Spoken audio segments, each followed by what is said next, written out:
You are about to witness the devastating final consequence of one woman's petty tyranny.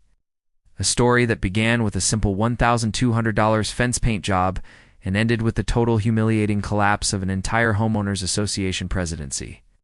When patrolling, Patricia illegally fined me $10,000 and demanded I tear down a structure I'd illegally owned for 2 years. She had no idea the paperwork she was signing would be the official legal surrender of her entire authority and the very HOA lot her gazebo sat on.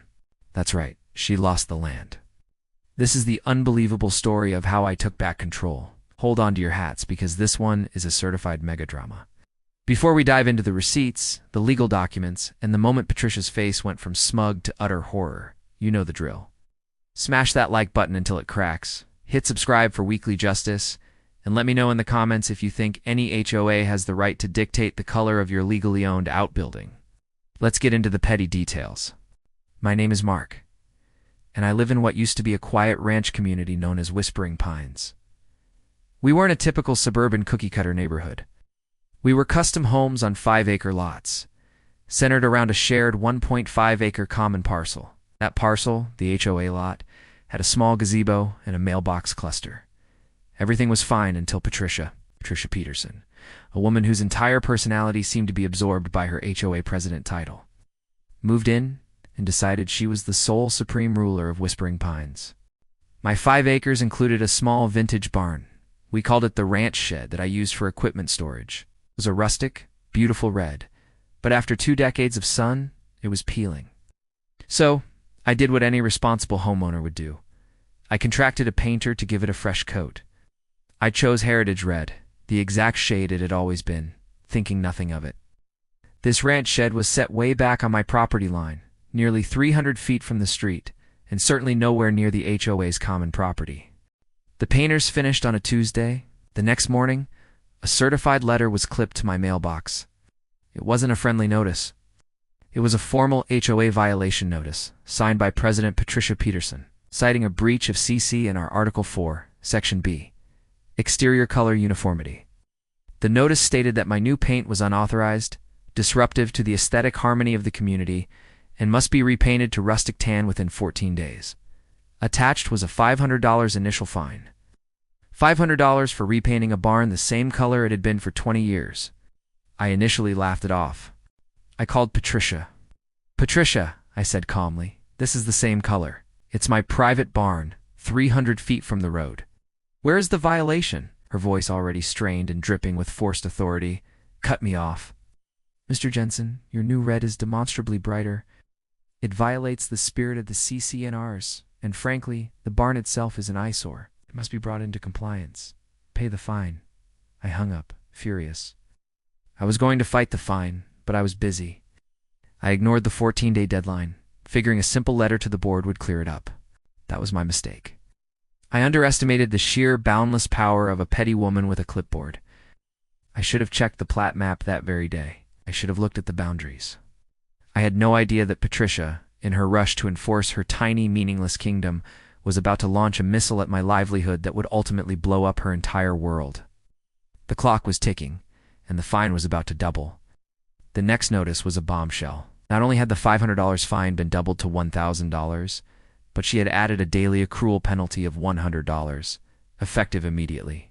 The date on the letter meant I was already being charged for 5 days of noncompliance. I was livid, and this time I didn't call. I wrote a formal, legalistic letter to the entire HOA board, copying Patricia. I cited the original purchase agreement, the CC&Rs, which only mandated approval for changes in exterior color, not maintenance, and demanded an immediate face-to-face hearing. Patricia's response was swift and brutal. She held an emergency executive session with her 2 cronies, the treasurer, who always voted her way, and the secretary, who just wanted the meetings to end. They voted to reject my hearing request. Then, the real escalation began. On a Friday afternoon, 2 guys in pickup trucks showed up at my property. They were from a local landscape company. They started pulling up the old wooden fence posts right near my ranch shed. I ran out. "What in the world are you doing?" I yelled. The foreman, looking sheepish, held up a work order. It was signed by Patricia Peterson, HOA president. The order authorized the removal of unapproved structures bordering the HOA common area, inter fencing, to establish a new property line paid for by the delinquent homeowner's account. I looked at the order's diagram. It wasn't just pulling up a fence. The diagram showed the new line being drawn past my ranch shed, effectively claiming a 20-foot strip of my land, including the barn itself, as HOA property. This was a straight-up, illegal land grab.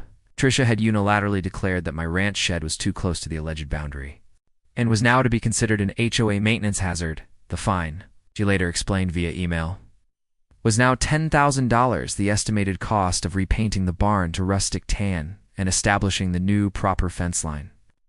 The email ended with a passive-aggressive sign-off. "Compliance is mandatory, Mr. Jensen. The new fence begins Monday. Have a nice weekend." I was absolutely frozen. She hadn't just fined me. She was attempting to steal an outbuilding that was essential to my work. I was out of town for an important business conference on Monday. I couldn't be there to physically block the contractors, and getting an emergency court injunction on a weekend in a rural county was next to impossible. I felt the hot, sick wave of pure, unadulterated injustice wash over me. Patricia had one, at least for the moment. The fence was scheduled to be moved on Monday, and by Tuesday, my ranch shed would be legally theirs.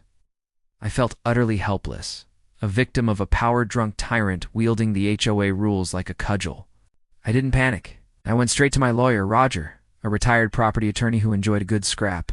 I dumped the stack of fines, the illegal work order, and the aggressive emails onto his desk. Roger didn't even look at the paint violation. Went straight for the land grab. "She thinks your barn is too close to the line, so she's moving the line," he muttered, tracing the map. "What's the boundary based on?" I pulled out the original 1998 subdivision plat map. It showed my lot for bordering the common lot A. The key to the story was not my barn, but the common lot A itself. I had bought my property 2 years prior, and like any diligent buyer, I had done my title research. I remembered a quirky detail from the closing, something about the original developer's estate. I asked Roger to pull the original 1998 deed of trust for the entire subdivision, specifically focusing on the conveyance of common lot A to the HOA. This is where Patricia's reign hit the iceberg. The original developer, a man named Mr. Harrington, was a bit eccentric. In 1998, when he set up the HOA, he wanted to ensure the common lot would never be sold off or developed. So he didn't just deed it to the HOA, he deeded it with a reversionary clause.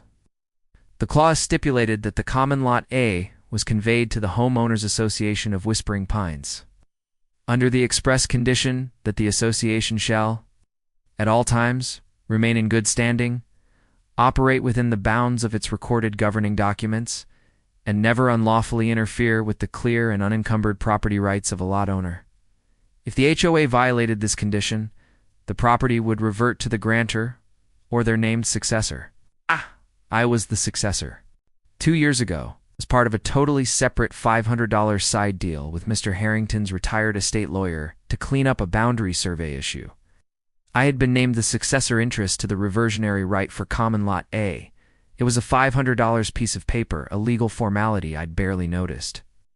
Patricia's aggressive, illegal attempt to seize my property based on a frivolous paint violation was, according to Roger, a clear and undeniable breach of the condition laid out in the 1998 deed.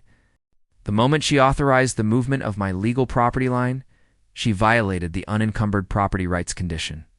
We didn't send another letter. Roger filed a quiet title action on Monday morning, the board meeting that Tuesday night exploded. The other owners, who had been grumbling about Patricia's fines and tactics for months, were now facing the reality that their mailbox cluster, their only shared park space, and the legal entity that enforced their rules, was about to be obliterated by one man's revenge. Patricia naturally denied everything and claimed I was fabricating the entire legal filing. But Roger showed up at the meeting. He didn't say a word. He simply projected the original 1998 deed of trust onto the wall, highlighting the reversionary clause, and then projected the 2-year-old notarized assignment of successor in interest, showing my name. The room went silent. The treasurer, finally seeing the writing on the wall, immediately resigned and offered me an apology. The court hearing on Thursday was a formality. Patricia showed up without a lawyer, foolishly believing she could argue her way out of a property title dispute. The judge took 10 minutes to review the evidence. He ruled that Patricia's actions were flagrantly outside the scope of the HOA's authority and constituted a clear violation of the 1998 deed S condition. The quiet title was granted. common latte, including the beloved community gazebo and the shared mail kiosk, officially reverted to my legal ownership.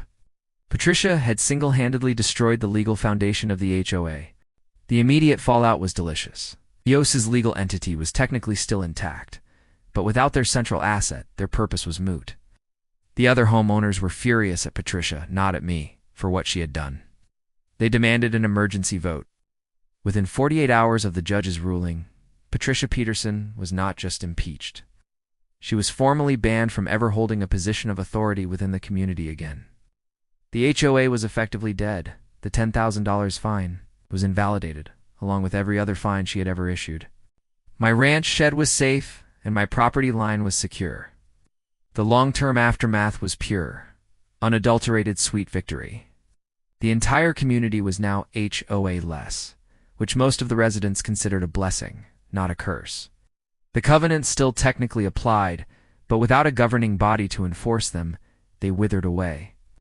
The final act of payback was brilliant in its simplicity and perfectly timed. Remember Common Latte, the 1.5 acres I now owned?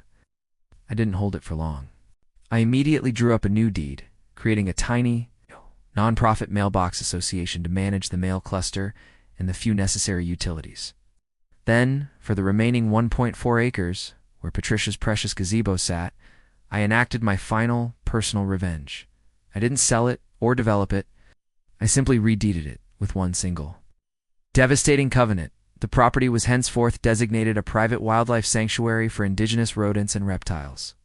The covenant stipulated that no structure could be built, no landscaping could be maintained, and absolutely no one was allowed to set foot on the property, except for me or my designated pest control operator, who would visit once a year to ensure the habitat was thriving. Patricia lived directly across the street from that lot. Her once pristine view was now illegally protected, an overgrown swampy patch designed for maximum mosquito breeding and snake habitat. She lost her power, her respect, and her property, and was now forced to stare at the wild, untamed land that used to be her kingdom, a constant physical reminder of her spectacular defeat. And as for my ranch shed, I repainted it again this time, a vibrant, non-compliant fire engine red, just to make sure Patricia knew who won the war. There you have it, a paint color, a petty tyrant, and a secret legal document that brought down an entire HOA. What was your favorite part of the fallout? Was it the moment she got banned, or the creation of the rodent and reptile sanctuary?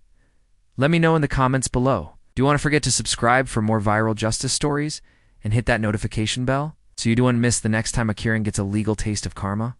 We'll see you next week.